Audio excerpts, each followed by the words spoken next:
So many people, I think, that I talk to are in the midst of this creative economy where there's massive layoffs from big companies. There's this like real drive to go like solopreneur, freelancer, independent.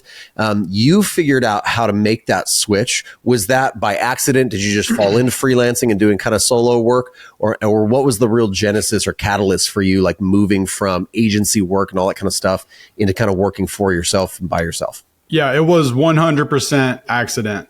There was no planning. There was no strategy. I think eventually I had some strategy, but when it first happened, it was just like, oh my gosh, I need to do work because I've got bills to pay just like everyone else.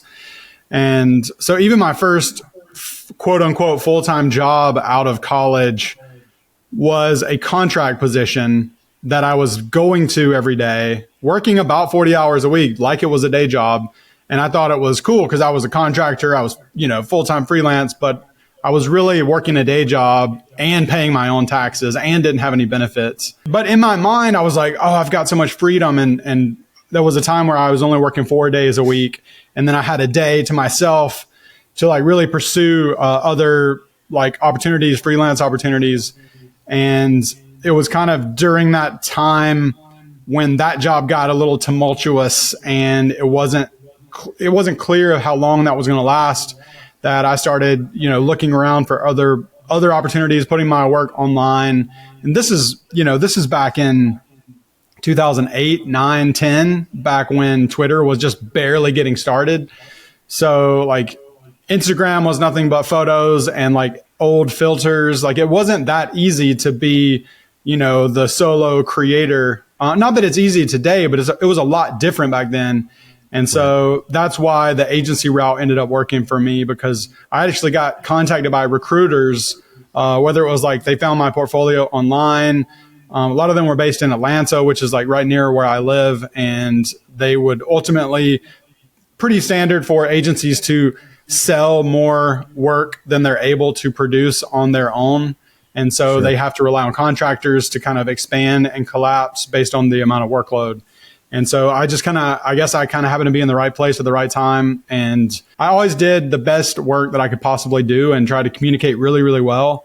Because a lot of those jobs were also remote, those contract jobs back before remote work was really even a thing. I was working remotely in 2009, 2010, working with these agencies. And it just kind of kept going from there. So it wasn't really planned. I wasn't planning to freelance. But I kind of started to identify as a freelancer, and I really enjoyed my perceived freedom. Even if it wasn't quite as free as I thought it was, it always helped me to, I guess, hone the skill of finding the next job, finding the next contract, finding the next client, and working on those techniques versus being at a job for a couple of years and getting really comfortable. And I don't know, I was always battling, both loving and hating what went along with freelancing and finding clients and things like that. Yeah. But so it was like, I feel like is a common thread through like most people who experience freelancing. Maybe some people try freelancing for a while. It doesn't work. Maybe people like you and I have been freelancing for a really long time. There is always a little bit of the love hate. Just like before I got on the call with you, I was like doing stuff that had to do with like taxes and S corps and LLCs. And I was like, is this what I like to do? Is this how I want to spend my, like my morning over my cup of coffee? Not really, but it's a part of it, right?